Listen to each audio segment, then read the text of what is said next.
Lift చేయట్లేదమ్మా. ఏంటి భువన ఇది? ఎవరెవరో మన ఇంటికొచ్చి కావేరి గురించి చెప్పటం, ఆ కావేరి ఏమో అదంతా నిజమనేలా ఫోన్ లిఫ్ట్ చేయకపోవటం. ఏం జరుగుతుంది?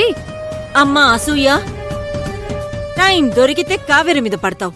తను నీకేం అపకారం చేసింది? ఇది మరీ బాగుంది. ఆ అమ్మాయి మీద నాకేం కక్ష ఉంటుంది? నేను ఆలోచించేది భువన పరువు గురించే.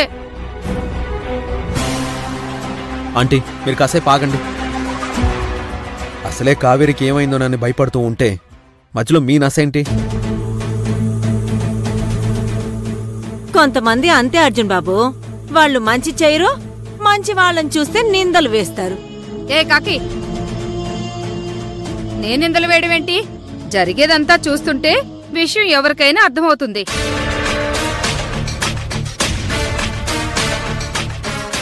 అర్జున్ని డ్రైవర్గా తీసుకెళ్లమంటే కావేరి ఎందుకు వద్దంది?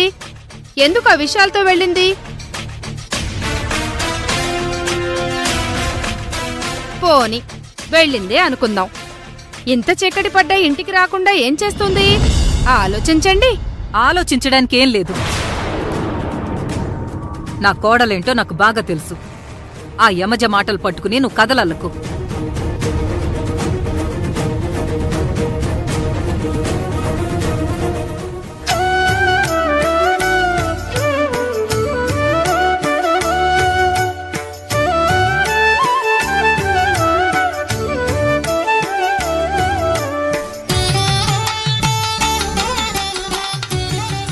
తల్లి, ఆ రోజు పెద్దావిడ రూపంలో నువ్వే వచ్చావని నేను నమ్ముతున్నాను.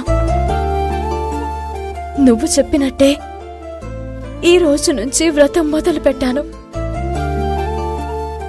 నా భర్తను కాపాడు తల్లి.